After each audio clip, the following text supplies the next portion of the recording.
गाय की वेदादि शास्त्रों में जो सर्वाधिक महिमा है, उस महिमा का मूल आधार यह है कि स्थूल प्रकृति को तो गाय शुद्ध करती ही है, सूक्ष्म प्रकृति को भी शुद्ध बनाती है। ये एक विशेष बात है, अत्यंत महत्वपूर्ण बात है कि सूक्ष्म प्रकृति का भी शोधन कर रही है।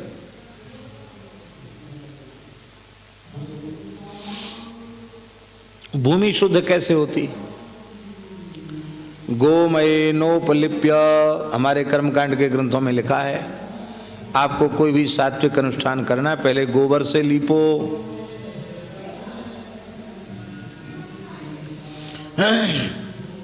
एक बार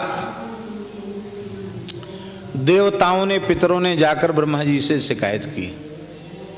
बोले महाराज, धरती पर लोग यज्ञ आदि कर रहे हैं पर हम लोगों को तो कुछ मिल ही नहीं रहा है। मनुष्यों ने कहा हम लोग कर तो रहे हैं लेकिन देवता हमको फल ही नहीं दे रहे हैं। अब देवता फल कैसे देंगे? आप देवताओं का यजन करेंगे, देवता प्रसन्न होंगे तो आपकी कामना को पूर्ण करेंगे। इनका किया हुआ उन्हें नहीं मिल रहा है तो वो इनको दें कैसे?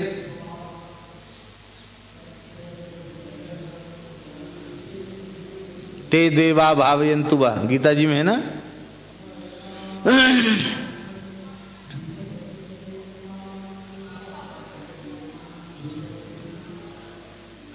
तो ब्रह्मा जी से कहा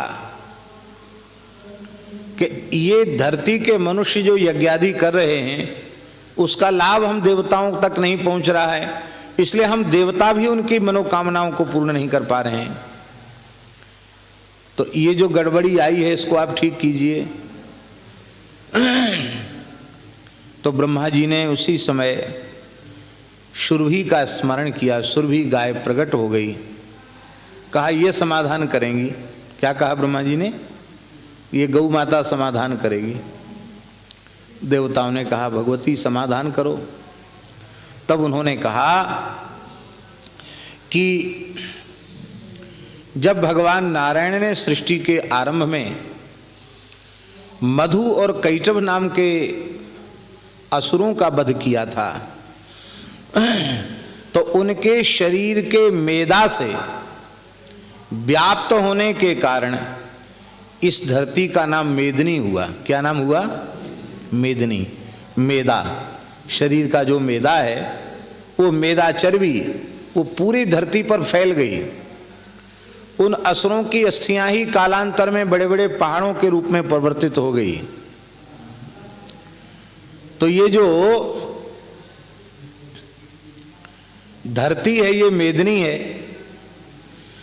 असुर के मेदा का अंश इस पर है, इसलिए अशुद्ध धरती पर किया गया कृत्य सफल नहीं हो रहा है। मेरे गोबर गोमूत्र का लेप कर दो तो उस मेदिनी की शुद्धि हो जाएगी, धरती की शुद्धि हो जाएगी और उस गोबर गोमूत्र से लिपे हुए पुते हुए घर में बैठकर जो कुछ करोगे उसका पूरा पूरा लाभ मिलेगा। ये महाभारत में लिखा है। तो हमारे यहाँ परंपरा बना दी गई कि सबसे पहले गाय के गोबर से लीपो।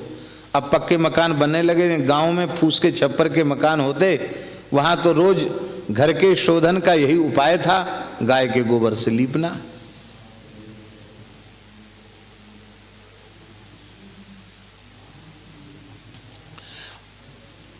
एक तो ये है, एक तो पौराणिक कथा होगी भूतत्व की शुद्धि। वर्तमान समय में जो भयंकर जहरीले कीटनाशक और रासायनिक पदार्थों का प्रयोग खेती के में लोग कर रहे हैं, पूरी धरती विषैली होती चली जा रही है। इस धरती को कैसे बचाया जा सकता है? पहले लोग स्वीकार नहीं करते थे, लेकिन अब लोग यह बात समझने लगे हैं कि अब तक धरती में इतना अधिक रासायनिक कीटनाशकों का प्रयोग हो चुका है, इतना जहर हम धरती को दे चुके हैं कि 1-2 साल में भी नहीं होगा। स्वामी जी कई साल तक देसी गाय के गोबर गोमूत्र का प्रयोग खेत में करना पड़ेगा, तब वो शुद्ध होगा। और आपने देखा होगा कि पूरी दुनिया में रासायनिक खाद से विमुक्त जो साग सब्जी फल हैं या अन्न है, उस अन्न की अधिक मांग बढ़ रही है, पूरे संसार में मांग बढ़ रही है। अब सब स्वीकार करने लगे वही स्वस्थ रहना है, तो इस जहरीले कीटनाशक तत्वों से उत्पादित अन्न और साग सब्जी से हमको अपने आप को बचाना चाहिए। तो धरती में व्याप्त विष का समन, भूतत्व का शोधन यज्ञादि के लिए भी और अन्नादि के लिए भी भारतीय देसी गाय कर सकती है। जल तत्व का शोधन भी गाय से होता है। हमारे परासौली गांव में चंद्र सरोवर सूर्यश्याम गौशाला में पहले बहुत खारी पानी था और गायों को पीने योग्य भी पानी नहीं था। बाहर से मंगाते थे पानी, टैंकरों से पानी मंगाते थे। अब जहाँ उस समय 1000 के ऊपर गोवंश हो और पानी मंगाना पड़े तो कितना पानी आवश्यकता होगी, पानी में बहुत खर्च हो जाता था। जल ठीक नहीं था। एक अधिकारी आए, बोले हमारा विभाग ये बोरिंग करके मशीन लगाने का है, आप कहो तो हम आपकी गौशाला में बोर लगा सकते हैं, मशीन लगा सकते हैं। लोगों ने सोचा कि मुफ्त में कुछ लगना है नहीं, पानी तो बढ़िया है नहीं, पर एक बोर हो जाएगा, कोई बात नहीं। तो उपेक्षित जगह जो गौशाला में पड़ी थी, जहाँ गोबर पटकते थे गौशाला का, उसी क्षेत्र में बोरिंग कराने को बोल दिया। अब जो बोरिंग हुई, ऐसा सुंदर मीठा अमृत के जैसा जल, सब आश्चर्यचकित हो गए। ऐसा हुआ कैसे? गांव में भी खारी, यहाँ भी खारी, ये मीठा कैसे हो गया? पूज्य बाबा ठाकुरदास जी विराजमान थे। उन्होंने कोई पुस्तक निकलवाई, बोले अमुक पुस्तक निकालो, उसके अमुक पृष्ठ पर देखो क्या लिखा है। गीता प्रेस की पुस्तक थी, संभवतः गोअंक ही था। बोले गोअंक निकालो, उसके अमुक पृष्ठ को देखो। तो उसमें लिखा था कि जहां धरती का जल पीने योग्य न रहा हो, अशुद्ध, उसमें तैलीय तत्व अधिक आ गए हों या क्षारीय तत्व अधिक आ गए हों, जल पीने के योग्य न रहा हो, उस जगह पर कुछ वर्षों तक बड़ी संख्या में गोबर गोमूत्र पड़ा रहे और धीरे धीरे उसका रस धरती के भीतर जाता रहे, तो एक निश्चित समय के बाद धरती का नीचे का जल अत्यंत शुद्ध हो जाता है। और ये बात जो लिखी थी वो प्रमाणित हो गई। और भैया जी आश्चर्य क्या हुआ कि वो शुद्ध तो हुआ, गांव में तमाम मीठे पानी के स्रोत निकल आए। विलक्षण बात हो गई। आज भी ये मीठा पानी है वहां।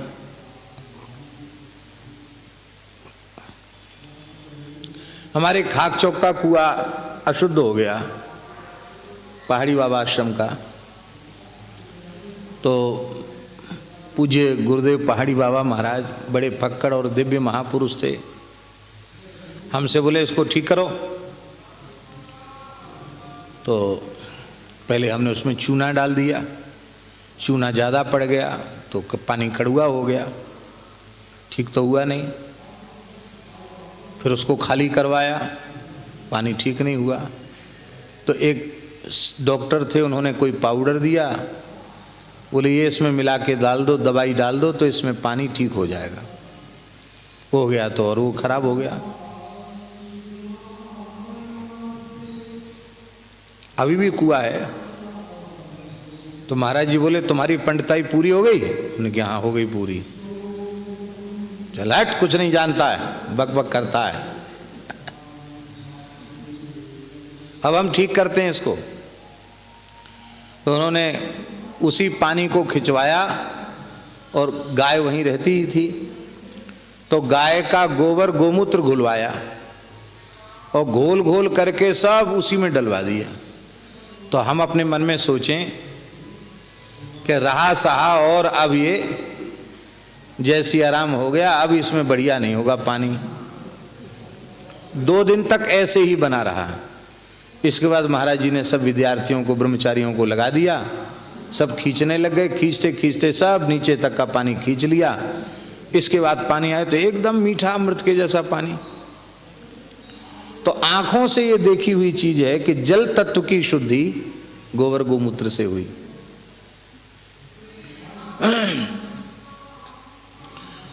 अग्नि तत्व की शुद्धि, तेजस तत्व की शुद्धि भी गाय के गोबर से, कंडे से, उस अग्नि से हो जाती है। आकाश तत्व की शुद्धि भी, हम लोग जो यज्ञ करते हैं, यज्ञ के पीछे क्या है? यज्ञ के पीछे यही है कि विशुद्ध जड़ी बूटियों से और वेद लक्षणा भारतीय देसी गाय के घृत से जब हम आहुति मंत्रोच्चार पूर्वक देते हैं तो उससे वायु तत्व शुद्ध होता है और आकाश तत्व भी शुद्ध होता है। वर्तमान में लोग कहते हैं ओजोन नाम की परत छिछली पड़ने लग गई है। उस ओजोन नाम की परत को भरने का उपाय यही है कि पद्धति से यज्ञ हो तो वो भर सकती है। वो ओजोन परत के कारण ही सूर्य की किरणें सीधी यहां तक नहीं आती हैं, वो छन कर फिल्टर होकर के आती है और कथनचित वो और अधिक वायुमंडल के प्रदूषण से, जहरीली गैसों से, इन सबसे और अधिक दूषित हो जाए तो हम लोगों का यहां अस्तित्व खतरे में पड़ जाएगा। कलकत्ते में पूज्य श्री पथमेड़ा महाराज जी यज्ञ कर रहे थे।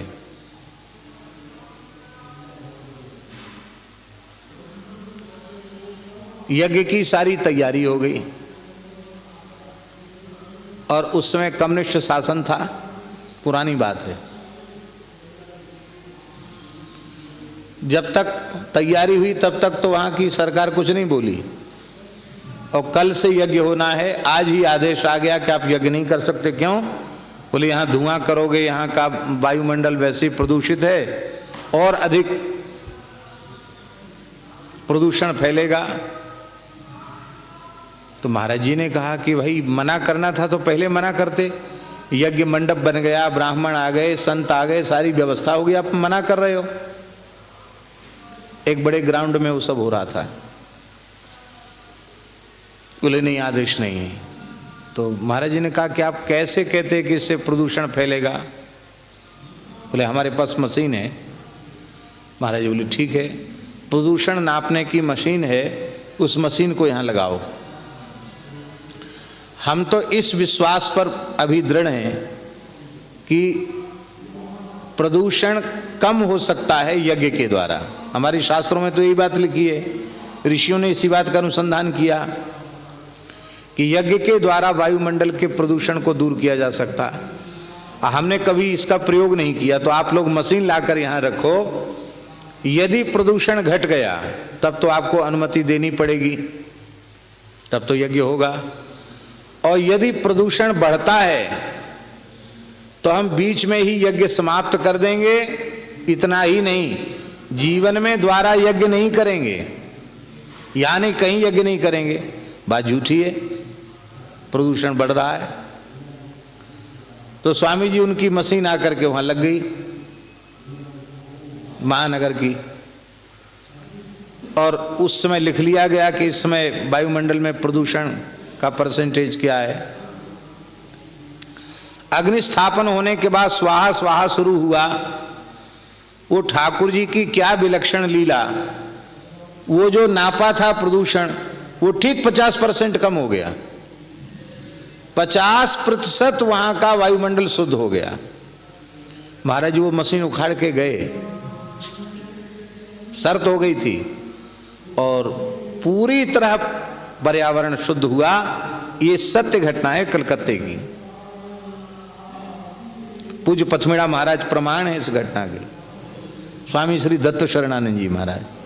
हमारे शास्त्रों में जो कुछ लिखा है वो कल्पना से कल्पित नहीं है, वस्तुतः उसका प्रैक्टिकल किया, उसका प्रयोग किया है ऋषियों ने, और प्रयोग करने के बाद अपनी अनुभूति को उन्होंने लिखा है।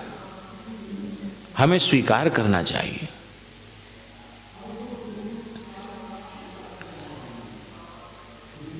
महाभारत में लिखा है, निविष्टम गोकुलम यत्र श्वासान मुंचति निर्भयम विराजेति तम देशम पापम चाश्याप कर्षति गायों का समूह जहां प्रसन्नता पूर्वक बैठता है और प्रेम से श्वास प्रश्वास लेता है, वहां के वायुमंडल के सारे पाप का वह अपकर्षण कर लेता है, सारे वातावरण को निष्पाप बना देता है। पापम चाश्यापकर्षति, सारे पापों का अपकर्षण गाय कर लेती है।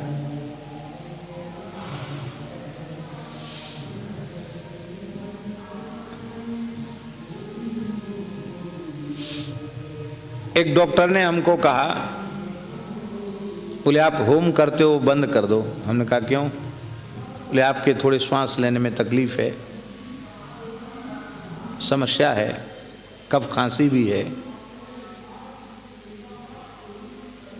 लेकिन हम तो नहीं छोड़ा। वो जो कहते हैं वो अपने डॉक्टरी हिसाब से ठीक ही कहते होंगे, उनको हम ये नहीं कहते कि वो गलत कहते हैं। लेकिन हमारी अनुभूति ये है कि कई बार हम बहुत अधिक श्रमित हो जाते हैं। शरीर तो शरीर है, अब लगातार लंबी यात्रा किए और बीच में विश्राम बिल्कुल नहीं मिला और अपना नित्य नियम भी है, तो सिर पर उसका मस्तिष्क में भारीपन होना उसका प्रभाव होता है। लेकिन जैसे ही वेदलक्षणा भारतीय गाय के घी की आहुति देते हैं, उसकी गंध जाते ही ऐसी शरीर में स्फूर्ति आती है, ऐसा माथा हल्का हो जाता है, ऐसी नई चेतना सी शरीर में आ जाती है कि एक नई शक्ति, नई ऊर्जा हमको स्वयं को अनुभव में आती है। और ये उड़ीसा के हैं जगदीश बाबूजी, बाबा के पीछे बैठे हैं। इनके कई पीढ़ियों से दमा था और अपने जब तक घर में रहे तो कभी जहाँ हवन होता था वहाँ नहीं बैठते, तो डॉक्टर ने मना किया। क्यों? इनके घर में सब डॉक्टर ही डॉक्टर हैं, 8-10 डॉक्टर हैं घर में, सब डिग्री लिए हुए। ये डॉक्टरों के बाप भी हैं, डॉक्टरों के बाबा भी हैं, क्योंकि नाती पोता भी डॉक्टर और बेटा भी डॉक्टर।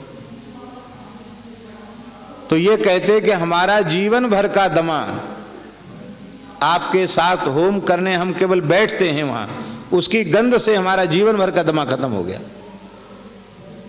ये स्वयं प्रमाण बैठे हुए। तो गव्य पदार्थ में कितनी शक्ति है ये स्वयं अनुभव करके आप देख लीजिए। हमारे बाराघाट वाले महंत जी गायों के बीच में ही रहते हैं। जहर खिला दिया था महाराज, मरे नहीं, बच गए।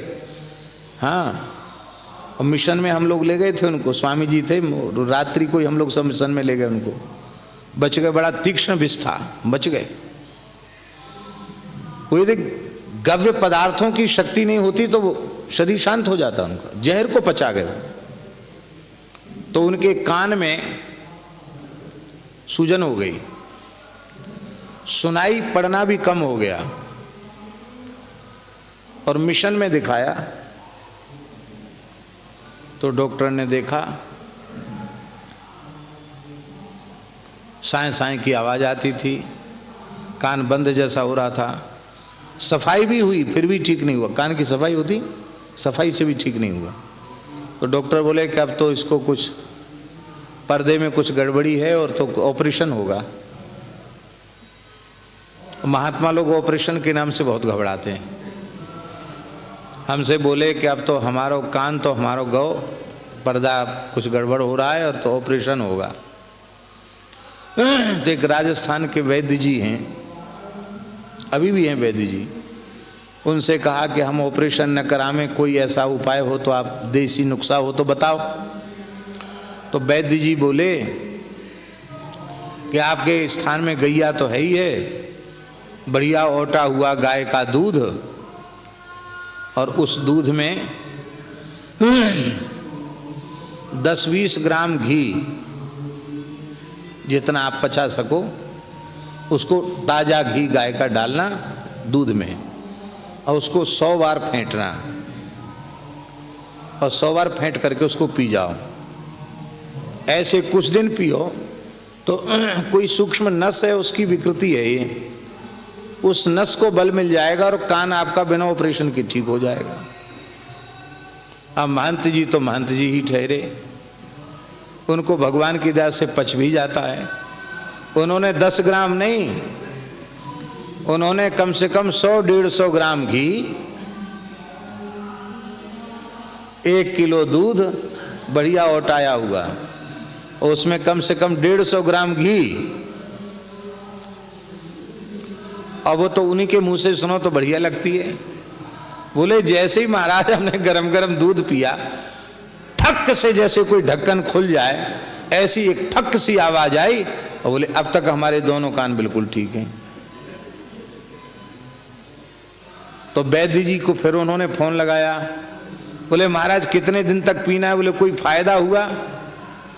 आपने कितना लिया, कैसे लिया? तो उन्होंने बताया। बोले महाराज आप तो, आपका कुछ बिगड़ने वाला नहीं, आप तो जितने दिन तक पचे उतने दिन तक पियो, अब तक ठीक है। ये चमत्कारिक लाभ आज भी गाय के गव्य पदार्थों में बहुत चमत्कारिक शक्ति है। तो पंचभूत की शुद्धि जहां गाय के द्वारा होती है, वहीं मन की शुद्धि, बुद्धि की शुद्धि, अहम की शुद्धि। उपनिषद में एक आख्यायिका है कि महर्षि गौतम के पास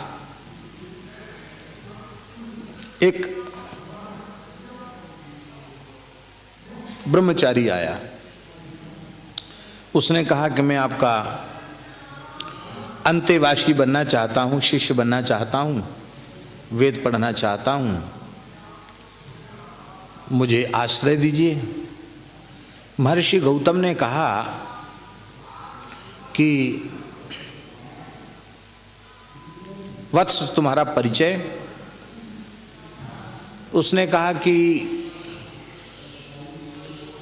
मेरे पिताजी जब मैं बहुत छोटा था उसी समय दिवंगत हो गए, और मेरे पिता निरंतर धर्मपरायण रहते थे और अतिथियों का घर में आवागमन था। मेरी माता सेवा में लगी रहती थी, तो माँ को भी पिताजी से पूछने का अवसर नहीं मिला कि आपका गोत्र आदि क्या है, इसलिए मैं गोत्र नहीं जानता।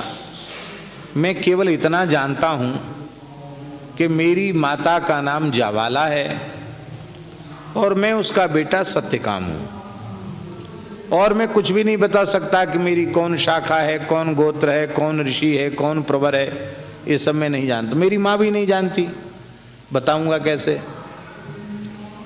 तो महर्षि गौतम ने कहा कि तुम निश्चित ब्राह्मण हो, क्योंकि सत्य को इतने निश्चल निष्कपट भाव से अभिव्यक्त ब्राह्मण ही कर सकता है। तुम निश्चित ब्राह्मण हो, कोई बात नहीं। जिस शिष्य को अपने गोत्र की विस्मृति हो चुकी हो, वो गुरु के गोत्र से गोत्रित हो सकता है। अब मैंने तुम्हें स्वीकार किया।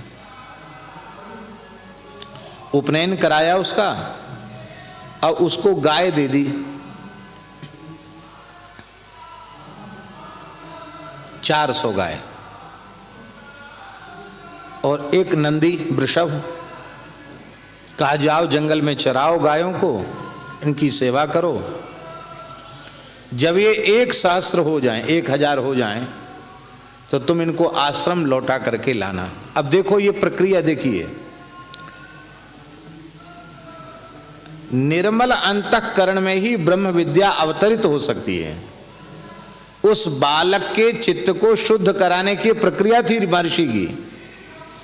वो बालक समय से त्रिकाल संध्योपासन करता हुआ, नित्य समिधाधान करता हुआ जंगल में गायों को चराने लग गया, प्रेम से सेवा करता।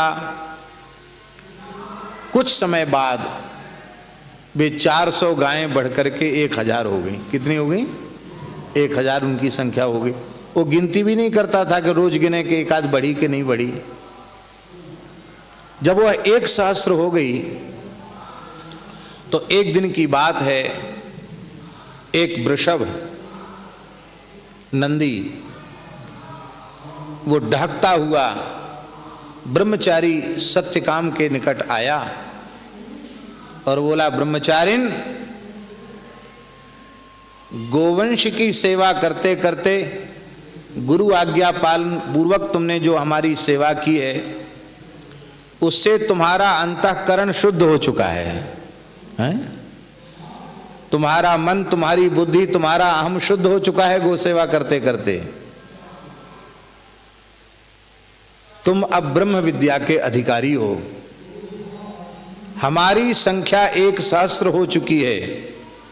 आचमन प्राणायाम करके बैठो, मैं ब्रह्म विद्या के प्रथम पाद का उपदेश तुम्हें करता हूं। और ब्रह्मचारी सत्यकाम आचमन प्राणायाम करके बैठा तो वृषभ ने, नंदी ने ब्रह्म विद्या के प्रथम पाद का उपदेश किया। उपनिषद की घटना है ये, चरित्र वेदों में लिखा हुआ है, उपनिषद में लिखा हुआ है। अब प्रसन्न होकर वह गायों को लेकर गुरु आश्रम की ओर चला तो जैसे ही समिधा दान करने दूसरे दिन बैठा, ब्रह्मचारी समिधा, ओम अग्ने शुश्रवस्व कुरु इत्यादि करके समिधा अग्नि में डालता है।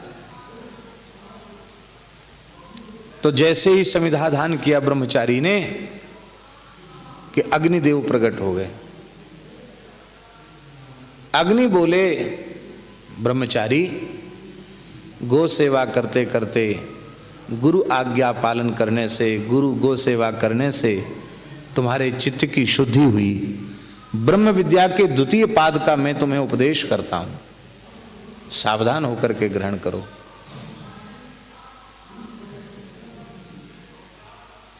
ब्रह्म विद्या के द्वितीय पाद का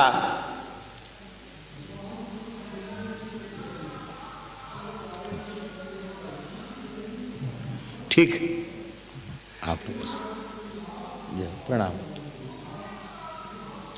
ब्रह्म विद्या के द्वितीय पाद का उपदेश अग्नि ने किया और कहा तुम्हें तृतीय पाद का उपदेश मदगु नामक पक्षी करेगा। तो प्रातः संध्या कर रहा था नाभि पर्यंत जल में, तो मदगु नामक पक्षी, वो वस्तुतः जल तत्व के द्वारा किया गया उपदेश था। ब्रह्म विद्या के तीसरे पाद का उसने उपदेश किया और कहा उपदेश की पूर्णता तो सदगुरु के वचनामृत से ही होती है। अंतिम तुम्हें जो उपदेश मिलेगा वो तुम्हारे गुरुजी के द्वारा मिलेगा। जब वह आश्रम में चौथे दिन पहुंचा और गुरु महाराज को साष्टांग प्रणाम करके कहा कि गुरुदेव आपकी आज्ञा पूर्ण हुई, ये 1 सहस्त्र गायें हैं, आप इनको स्वीकार करें। तो गुरुजी क्या बोले, ब्रह्म विदिव भाति ते मुखम। अरे बेटा, तेरा मुखमंडल तो ब्रह्मवेत्ता के जैसे दिखाई पड़ रहा है, ब्रह्म ज्ञानी के जैसा दिखाई पड़ रहा है। लगता है तुझे ब्रह्म विद्या प्राप्त हो चुकी है। 3 पाद का उपदेश तुम्हें मिल चुका है, बैठ जाओ, चौथे पाद का उपदेश मैं तुम्हें करता हूं। और गुरुजी ने उपदेश किया और वो ब्रह्म ज्ञानी हो गया, सत्यकाम ब्रह्मवेत्ता हो गया। कहने का आशय महाराज जी ये है कि गो सेवा से ऐसी चित्त शुद्धि कि वो ब्रह्म विद्या की प्राप्ति का अधिकारी हो गया। तो चित्त की सूक्ष्म प्रकृति की शुद्धि भी गाय के द्वारा होती है। जब हमारी मन, बुद्धि और अहम की शुद्धि हो जाएगी तो हम परमात्मा की बनाई हुई प्रकृति की उपासना करेंगे, सेवा करेंगे, सजाएंगे, संवारेंगे, उसको पीड़ा नहीं पहुंचाएंगे, उसमें विष नहीं डालेंगे, उसको विकृत नहीं बनाएंगे, उसको उजाड़ेंगे नहीं। तो आज क्या महाराज जी हुआ है कि मनुष्य की सूक्ष्म प्रकृति बिगड़ गई, मन बिगड़ गया, बुद्धि बिगड़ गई, चित्त बिगड़ गया, अहम बिगड़ गया और पागल आदमी। आप बुद्धिमान हैं, यहां आराम से बैठे हैं, मान लो किसी का दिमाग फिर जाए, पागल हो जाए तो छत के ऊपर से भी कूद सकता है। वो पागल तो पागल है, पागल कुछ भी करेगा। आज सबकी बुद्धि में पागलपन आ गया, सबकी बुद्धि बिगड़ गई। हम गो सेवा करें और गव्य पदार्थों के आहार का व्रत लें, पंचगव्य का नित्य पान करें, तो हमारा मन, हमारी बुद्धि, हमारा चित्त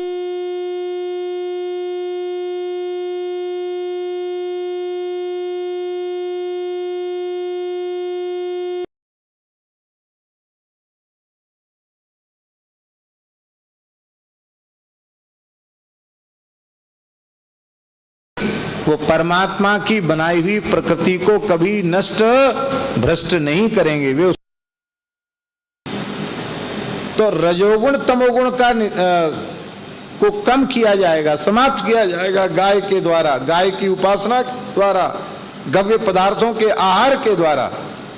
जब ये हो जाएगा तो निश्चित ही हम पूरे विश्व की प्रकृति पर्यावरण के लिए विनाशकारी सिद्ध नहीं होंगे, हम उसकी सुरक्षा में लग जाएंगे। और इस प्रकार से गाय जो है वो पूरी अष्टधा प्रकृति को शुद्ध करती है, इसीलिए उसको जगत जननी कहा गया। पूरे जगत की जननी है वो, सबको शुद्ध करती है, सबका पोषण करती है, सबका पालन करती है। और गोवंश की सुरक्षा से ब्राह्मण की सुरक्षा होगी, क्योंकि गौ और ब्राह्मण दोनों का कुल एक ही था। एक में हविष्य की प्रतिष्ठा तो दूसरे में मंत्र की प्रतिष्ठा की गई। तो गायों के नष्ट होने से भैया जी ब्राह्मण नष्ट हो गया, गोवंश बच जाएगा तो ब्राह्मण बच जाएगा, और ब्राह्मण बच जाएगा तो संपूर्ण मानव जाति बच जाएगी। क्योंकि ब्राह्मणों से ब्राह्मण मस्तक है, ये बच गया तो सब बच गए, और ये नहीं रहा तो पहचान ही समाप्त हो गई। इसलिए ब्राह्मण की रक्षा से केवल ब्राह्मण प्रयोजन नहीं है जाति विशेष, वहां ब्राह्मण की रक्षा का प्रयोजन है कि ब्राह्मण की जब रक्षा होगी तो संपूर्ण मानव जाति की रक्षा हो जाएगी। आपके शरीर के किसी अंग में रोग उत्पन्न हो, पीड़ा उत्पन्न हो, बीमारी पैदा हो, तो उसकी पीड़ा से पीड़ित कौन होते हैं? कौन होता है? आप स्वयं पीड़ित होते हैं। यहाँ ही तो संवेदना होती कि नहीं? आजकल के पढ़े लिखे लोग भी बताते हैं कि वो संवेदना यहाँ जाती है, दिमाग में जाती है। तो सबकी पीड़ा का अनुभव करना और उसे पीड़ा रहित बनाने के उपक्रम में लगना, ये ब्राह्मण का काम है। आज गाय के नष्ट होने से ब्राह्मण नष्ट हो गया, ब्राह्मण के नष्ट होने से क्षत्रिय नष्ट हो गया, क्षत्रिय हो गए और गौ के ऊपर, ब्राह्मणों के ऊपर, अबलाओं के ऊपर अत्याचार हो जाए, ये कैसे संभव है? पर क्षत्रिय के रहते हुए भी गोवंश समाप्त हो रहा है, अबलाओं पर अत्याचार हो रहा है, संतों पर, ब्राह्मणों पर अत्याचार हो रहा है। इसका मतलब क्षत्रियत्व तो समाप्त हो गया। ब्राह्मण के नष्ट होने से क्षत्रिय नष्ट हुआ, वैश्य भी नष्ट हो गया। पुराने वैश्य मनमाने तरीके से धन नहीं कमाना चाहते थे, अब पाप हो पुण्य हो कैसे भी धन आना चाहिए। शूद्र भी नष्ट हो गया, सारे वर्ण नष्ट हुए, सारे आश्रम नष्ट हो गए गाय के नष्ट होने से। और गाय के सुरक्षित होने से चारों वर्ण सुरक्षित हो जाएंगे, अर्थात अपने वर्ण धर्म में प्रतिष्ठित हो जाएंगे। चारों आश्रम सुरक्षित हो जाएंगे, चारों आश्रम अपने स्वरूप में प्रतिष्ठित हो जाएंगे, ब्रह्मचर्य, गृहस्थ, वानप्रस्थ और सन्यास। ये है। और इस प्रकार से गौ और ब्राह्मण के हित से पूरी प्रकृति पर्यावरण का हित होगा, और सबका हित ही राष्ट्र का हित है, सबका हित ही देश का हित है। इसलिए भगवान श्री राम कह रहे हैं कि गो ब्राह्मण हितार्थाय देशस्य च हिताय च। गौ ब्राह्मण के हित के बिना देश का हित संभव नहीं है। अरे वीरान पड़े हुए किसी भूखंड को देश थोड़े ही कहते हैं। हंसते खेलते सुखी संपन्न प्रजा से युक्त देश को ही देश कहते हैं। ये कब होगा? ये खुशहाली कब आएगी? ये तब आएगी जब गौ और ब्राह्मण की सुरक्षा होगी। इसलिए गौ ब्राह्मण उपलक्षण है। गौ और ब्राह्मण से उपलक्षित ये पूरा जगत, पूरा ब्रह्मांड, पूरी प्रकृति, पूरा पर्यावरण, सबकी सुरक्षा हो जाएगी। तो यह गाय का विशेष महत्व। ऋषि मुनि महात्माओं बात पर लंबे समय से विचार किया है, आज भी विचार कर रहे हैं, यथासाध्य प्रयत्न में भी लग रहे हैं। और अब आप सबकी आवश्यकता है कि आप सब कटिबद्ध होकर के गोवंश की सुरक्षा, गोवंश की सेवा और गोवंश को सुखी करने के प्रयास में आप लोग लग जाएं। 3 काम सब लोग कर सकते हैं। गोवंश की रक्षा के लिए नित्य भगवान से प्रार्थना। हम सबको कहते हैं कि 4 माला जप करो गोवंश की रक्षा के लिए। गुरु मंत्र का जपो, नहीं महामंत्र जप लो, कोई जप लो मंत्र, 4 माला जप। पहले हम 1 माला जपते थे, तो 1 माला लोगों को बताते थे। तो एक महापुरुष हमको मिले, बड़े उच्च कोटि के नाम जापक हैं, श्री अनिरुद्धदास जी महाराज। गौड़ीय परंपरा के बड़े नामनिष्ठ महापुरुष हैं। बहुत बड़ी संख्या में नाम जप कर चुके हैं। अभी भी 3 - 4 लाख नाम नित्य जपते हैं। लगभग 100 वर्ष की आयु उनकी हो रही है। बहुत अच्छे हैं, हमारे प्रति उनका बड़ा स्नेह है। बड़ी बड़ी सुंदर अनुभूतियां उनको, उन्होंने कुछ ग्रंथ भी लिखे हैं। तो हमने उनसे कहा कि महाराज जी, आपको तो भगवान की अनुभूतियां होती हैं, आपको कभी ठाकुर जी कन्हैया जी आए आपके ध्यान में और कभी ठाकुर जी से बातचीत हो, तो हमारी तरफ से एक प्रश्न पूछना भगवान से कि गोवंश की रक्षा का वातावरण बने, गोरक्षा इस देश में हो जाए, इसके लिए हम लोगों को क्या करना चाहिए। मैंने उनसे एकांत में कहा, क्या ठाकुर जी की लीला, जयपुर में ही कथा चल रही थी, वो आए थे कथा में, तो दूसरे दिन उन्होंने हमको एकांत में बताया, बोले ठाकुर जी कह रहे हैं कि सब 4 माला गोरक्षा के लिए जपें तो जल्दी देश में गोरक्षा का वातावरण निर्मित हो जाएगा। ये तो बहुत अच्छी बात है, 4 माला जपने में कौन सा घाटा है। तो हमने कहा ठीक है। तो हमने कहा हम तो अब 5 जपेंगे, क्योंकि 5 जपेंगे तो 4 जपने की बात बोलेंगे, नहीं तो बोलना ठीक नहीं। तो तब से अपना जो भी नित्य नियम तो खाना पूर्ति जैसा होता है, लेकिन ये विचार अपने मन में रखते हैं कि हमारी 5 माला गोरक्षा वाली कभी न छूटें। वो हम अवश्य करके भगवान से प्रार्थना करें कि आप गोरक्षा कीजिए। तो हम तो शरणागति के समय ही वो जोड़ के बता देते हैं, इतना 10 माला कम से कम नियम, कम से कम माला 10 माला मूल मंत्र का जप करना होगा, 4 माला गोरक्षा के लिए जपना होगा, 5 माला जानकी जी के मंत्र का जपना होगा, 1 माला शरणागति मंत्र, 1 माला चरम मंत्र, 21 माला का नियम गृहस्थों के लिए भी। पर महाराज जी ऐसी कृपा है कि बड़ी संख्या में सदगृहस्थ ऐसे हैं जो 6-6 हजार मंत्र आज का रोज जप कर रहे हैं अभी भी।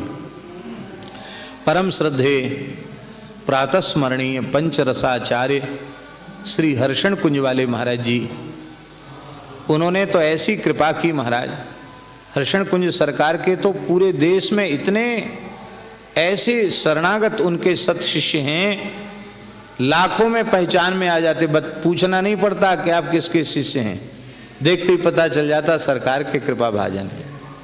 और इतना ही नहीं, प्रायः तमाम लोग तो हमारे परिचय में हैं जो गृहस्थ होते हुए नौकरी चाकरी करते हुए 60 माला रोज कर रहे हैं, 6000 मंत्र आज का जप कर रहे हैं, ऐसे गृहस्थ लोग।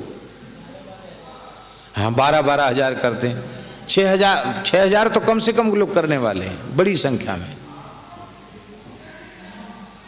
ये ठाकुर जी की बड़ी भारी कृपा है। तो ये काम हम कर सकते हैं गोरक्षा के लिए भगवान से प्रार्थना। जो भी आपका इष्ट मंत्र गुरु मंत्र है उसका आप जप करो।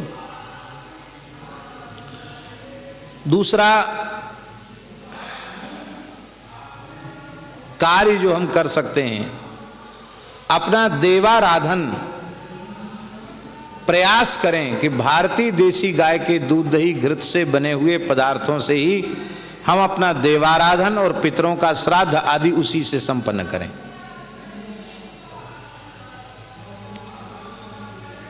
क्योंकि जितना आवश्यकता का अनुभव होगा, जितनी उपयोगिता बढ़ेगी, उतनी अधिक गोवंश की सुरक्षा होगी, सेवा होगी। तीसरा, हम अपने आहार में गव्य पदार्थों को अपनावें, क्योंकि आहार की शुद्धि से चित्त की शुद्धि होगी। तो भारतीय देसी गाय के दूध दही घृत से बने हुए पदार्थ ही भगवान को भोग लगाकर उनको पवित्र आहार के रूप में हम ग्रहण करें। बाजार की मिठाइयाँ, बाजार के अशुद्ध पदार्थ, उसको न सेवन करें, उससे बचें, उससे हमारी चित्त शुद्धि होगी। 3 काम सब कर सकते हैं। ये काम गोरक्षा के लिए अवश्य सबको करना चाहिए। अब जिन्हें बिहारी जी जाना है, लौटना है, वो प्रस्थान करें। विनय पत्रिका की चर्चा इसके बाद हम कम से कम 1 घंटा तो करेंगे। तो ये इसी भय से हम गाय की चर्चा नहीं करते थे, केवल विनय पत्रिका। लेकिन लोगों का आग्रह आया कि नहीं, आप अब तो गाय की चर्चा ही नहीं करते हैं। तो हमने कि चलो अब हम जितने भी दिन बच रहेंगे तो थोड़ी देर पहले गो चर्चा करके तब आगे की चर्चा शुरू करेंगे। तो आज 137वें पद का हम स्मरण कर रहे हैं।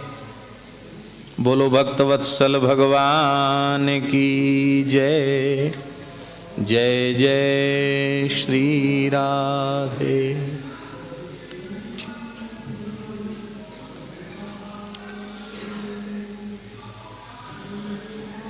आहा, क्या कहना, कितना अद्भुत पद है।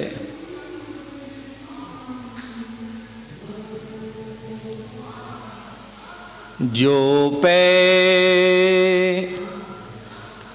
कृपा रघुपति कृपालु की,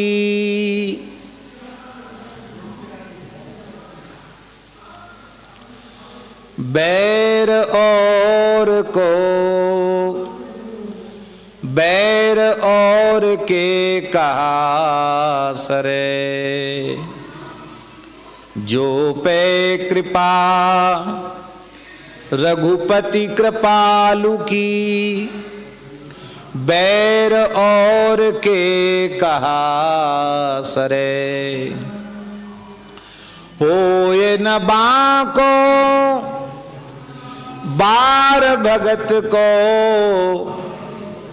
जो को कोटि उपाय करे। होए न बाको बार भगत को, जो को कोटि उपाय करे। तके नीच जो मीच साधु की, सो पामर तेहि मीचु मरे। वेद विदित प्रहलाद कथा सुनी, को न भगति पथ पाँव धरे। वेद विदित प्रहलाद कथा सुनी, को न भगति पथ पाँव धरे। जो पे कृपा रघुपति कृपालु की, बैर और के कहा सरे। गज उधारी हरि थप्यो विभीषण, ध्रुव अविचल कबहू न टरे। अम्बरीश की साप सुरति करे, अजहु महामुनि ग्लानि गरे। अम्बरीश की साप सुरति कर, अजहु महामुनि ग्लानि गरे।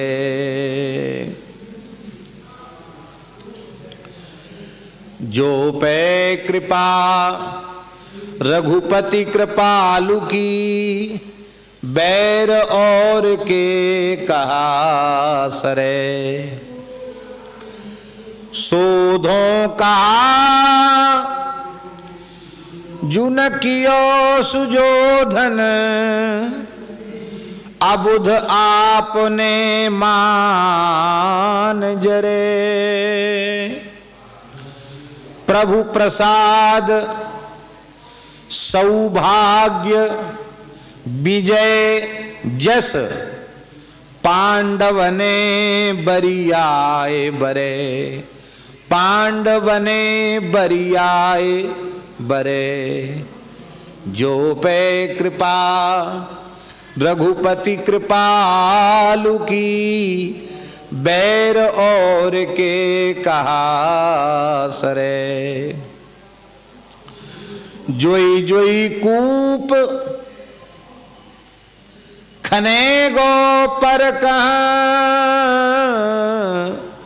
जोई जोई कूप खने गो पर कहाँ, 160 फिरी तेहि कूप परे।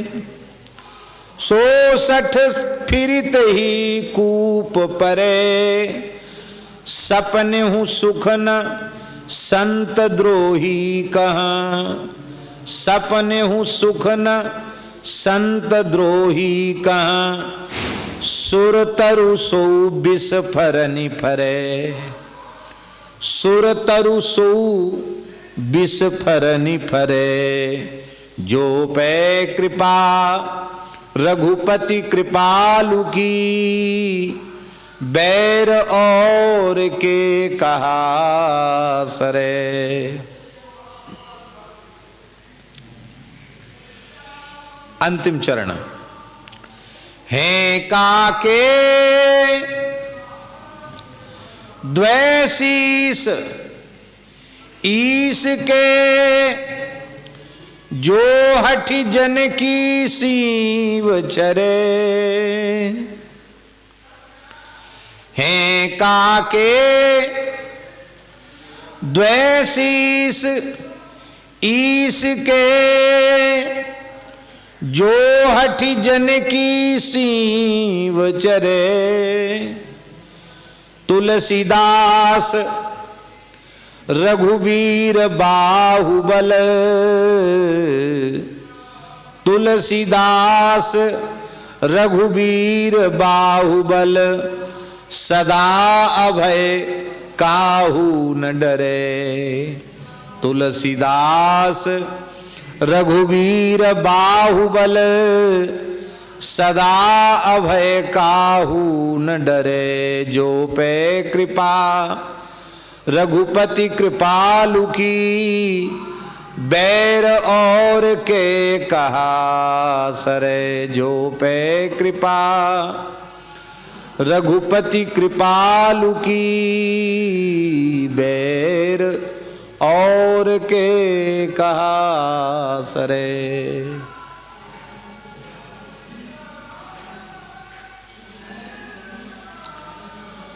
भक्ति पथ में विश्वास को सुदृढ़ बनाने के लिए इस 137वें पद में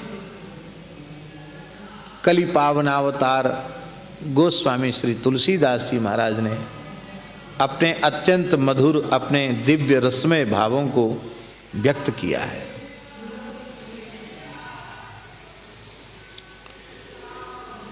यहां इस पद में गोस्वामी जी कह रहे हैं, जो पे कृपा रघुपति कृपालु की, बैर और के कहा सरे।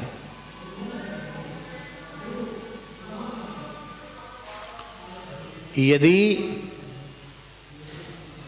परम कृपालु श्री रघुनाथ जी की कृपा का अनुभव जीव को होने लग गया, तो फिर दूसरों के बैर करने से उसका कोई काम निकलने वाला, कुछ नहीं बिगड़ने वाला है।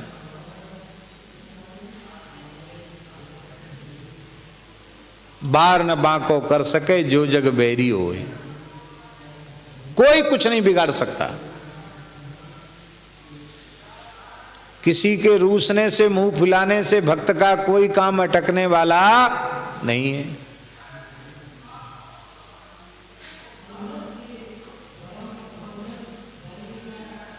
श्री नामदेव जी के घर में आग लग गई,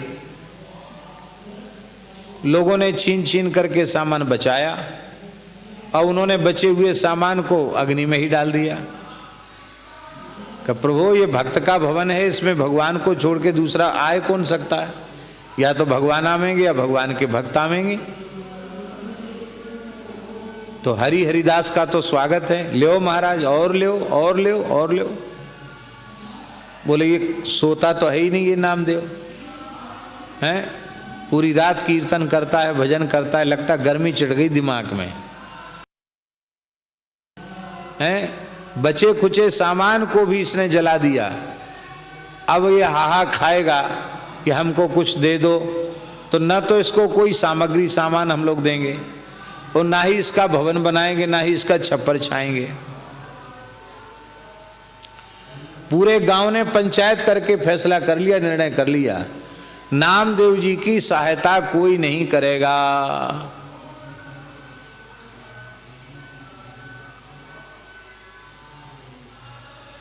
अब खुले आकाश के नीचे बैठे थे, रात हो गई।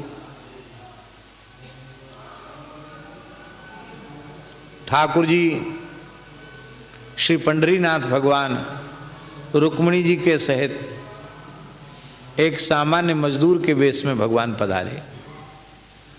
भगत जी जय जय राम कृष्ण हरि, जय जय राम कृष्ण हरि। वाह, कैसे आपका, कैसे खुले में बैठे हैं, सब जल गया, लगता आग लग गई। बोले हाँ। सब सामान भी जल गया। बोले हाँ, जल नहीं गया, भगवान ने सब स्वीकार कर लिया है, तो आप इसको बनाएंगे नहीं।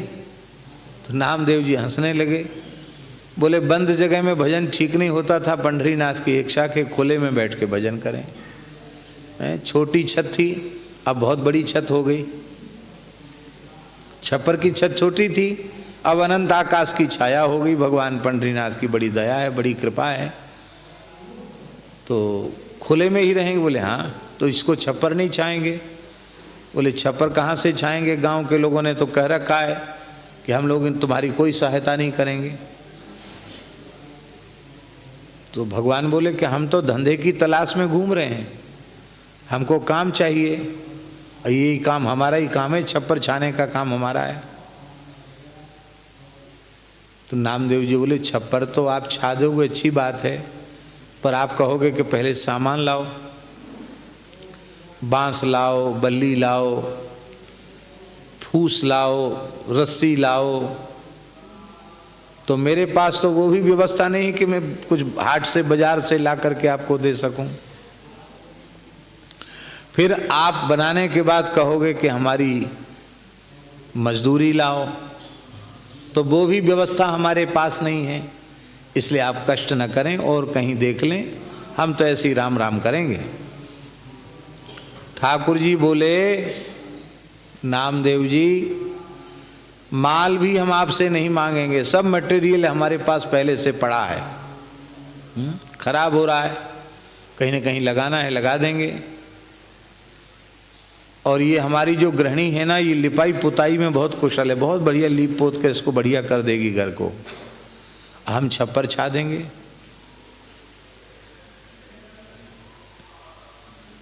सारी व्यवस्था हो जाएगी और हम आपसे कुछ मांगेंगे भी नहीं। नामदेव जी बोले ये तो ठीक नहीं है, फिर कुछ ना कुछ तो देना चाहिए, हमारे पास है नहीं, इसलिए हम हाथ जोड़ते हैं।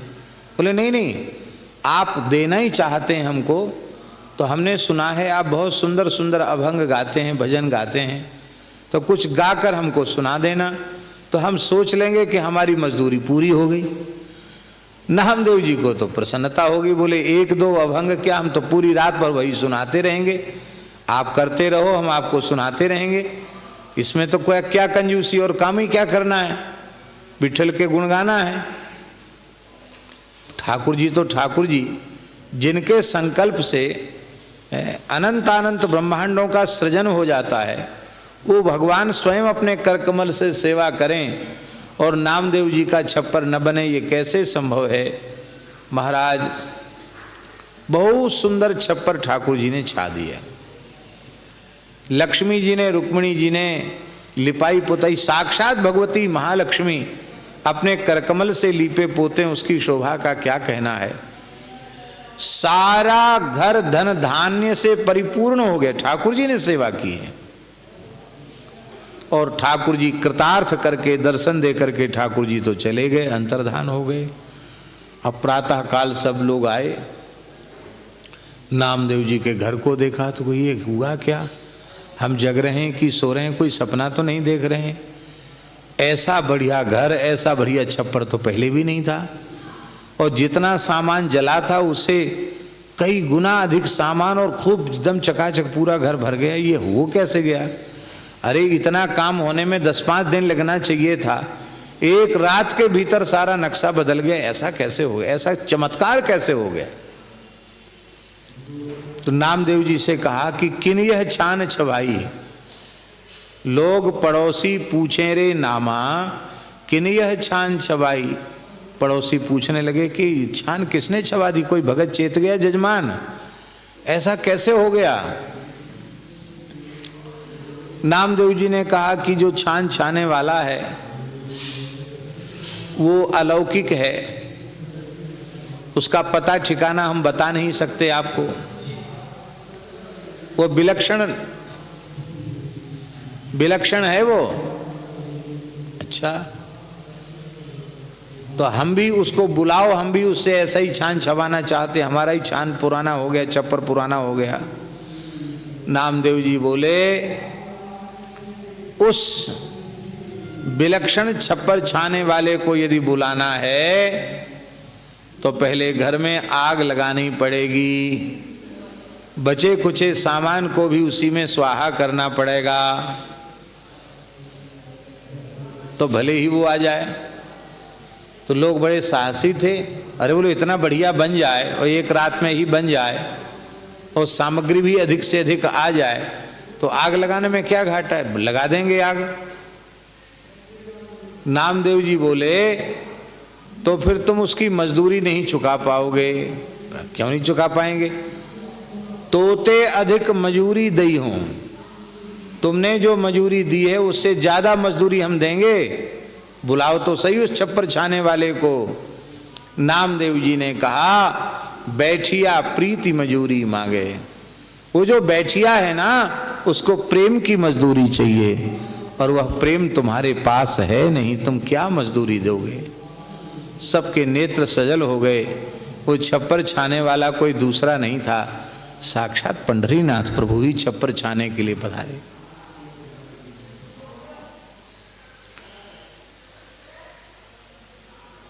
बैर और के कहा सरे, सब जग बैरी हो जाए तो भी भक्त का कोई काम बिगड़ने वाला नहीं है। ठाकुर जी खुद छप्पर छाने आ जाएंगे। इसलिए भगवान पर विश्वास करो, भगवान पर भरोसा करो, क्योंकि बिन विश्वास भगत नहीं, तेहि बिन द्रवहि न राम, राम कृपा बिन सपने हूं जीवन लह विश्राम। इसलिए जो पे कृपा रघुपति कृपालु की, बैर और के कहा सरे।